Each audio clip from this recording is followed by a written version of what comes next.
श्री हरि के भक्त ध्रुव की कहानी। एक बार की बात है, राजा उत्तानपाद और उनकी दो रानियां थीं। एक रानी का नाम सुनीति और दूसरी रानी का नाम सुरुचि था। सुनीति बड़ी और सुरुचि छोटी रानी थी। रानी सुनीति के पुत्र का नाम ध्रुव और रानी सुरुचि के पुत्र का नाम उत्तम था। राजा उत्तानपाद को रुझान छोटी रानी की तरफ ज़्यादा था, क्योंकि वो दिखने में काफ़ी सुंदर थी। लेकिन रानी सुरुचि अपनी सुंदरता पर काफ़ी घमंड करती थी। वही बड़ी रानी सुनीति का स्वभाव सुरुचि से बिल्कुल अलग था। रानी सुनीति काफ़ी शांत और समझदार स्वभाव की थी। राजा का सुरुचि की तरफ अधिक प्रेम देखते हुए रानी सुनीति दुखी रहती थी। इसीलिए वह अपना ज़्यादा से ज़्यादा वक्त भगवान की पूजा अर्चना करते हुए बिताती थी। एक दिन सुनीति के पुत्र ध्रुव अचानक अपने पिता राजा उत्तानपाद के गोद में जाकर बैठ गए। वह अपने पिता के गोद में बैठकर खेल ही रहे थे कि वहाँ छोटी रानी सुरुचि पहुँच गई। राजा के गोद में ध्रुव को बैठे देखकर रानी सुरुचि को गुस्सा आ गया। रानी ने ध्रुव को राजा के गोद से नीचे उतारते हुए कहा, तुम राजा के गोद में नहीं बैठ सकते हो। राजा की गोद और सिंहासन पर सिर्फ मेरे पुत्र उत्तम का अधिकार है। यह सुनकर ध्रुव को बहुत बुरा लगा। ध्रुव वहाँ से रोते हुए अपनी माँ के पास चला गया। ध्रुव को रोता देख माँ काफ़ी चिंतित हो गई और ध्रुव से उसके रोने का कारण पूछा।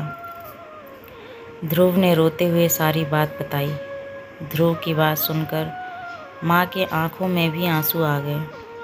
ध्रुव को चुप कराते हुए सुनीति ने कहा, भगवान की आराधना में बहुत शक्ति है।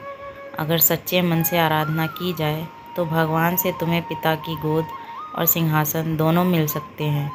माँ की बात सुनकर ध्रुव ने निर्णय लिया कि वह सच्चे मन से भगवान की आराधना करेंगे। ध्रुव अपने महल से भगवान की प्रार्थना करने जंगल की तरफ निकल पड़े। उन्हें रास्ते में ऋषि नारद मिले। छोटे से ध्रुव को जंगलों की तरफ जाता देख नारद ने उन्हें रोका। नारद ने उनसे पूछा, तुम जंगलों की तरफ क्यों जा रहे हो? ध्रुव ने उन्हें बताया कि भगवान का ध्यान करने जा रहा हूँ।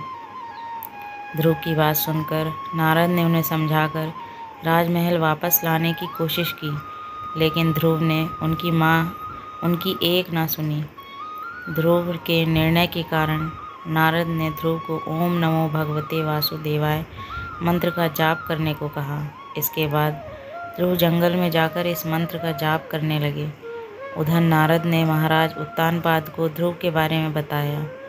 बेटे के बारे में सुनकर महाराज का मन चिंतित हो गया।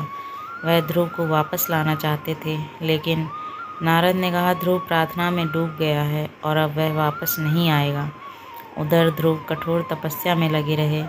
कई दिन और महीने गुजर गए, लेकिन ध्रुव प्रार्थना करते रहे। इस बीच ध्रुव की भक्ति से प्रसन्न होकर भगवान हरि ध्रुव के सामने प्रकट हुए। भगवान हरि ने ध्रुव को वरदान देते हुए कहा, तुम्हारी तपस्या से हम बहुत प्रसन्न हैं। तुम्हें राज सुख मिलेगा, साथ ही तुम्हारा नाम और तुम्हारी भक्ति हमेशा के लिए जानी जाएगी। यह कहकर भगवान ने ध्रुव को राजमहल की तरफ भेज दिया। भगवान के दर्शन पाकर ध्रुव भी बहुत खुश हुए और उन्हें प्रणाम कर महल की तरफ चले गए। बेटे को महल वापस आता देख राजा खुश हो गए और उनको अपना पूरा राज्य सौंप दिया। भगवान हरि के वरदान से भक्त ध्रुव का नाम अमर हो गया और आज भी उन्हें आसमान में सबसे ज़्यादा चमकने वाले तारे ध्रुव तारे के नाम से याद किया जाता है। कहानी से हमें यह शिक्षा मिलती है कि अगर धैर्य और सच्चे मन से कोई प्रार्थना करे तो उसकी इच्छा ज़रूर पूरी होती है। आपको यह प्रसंग कैसा लगा? कमेंट बॉक्स में ज़रूर बताएं। धन्यवाद।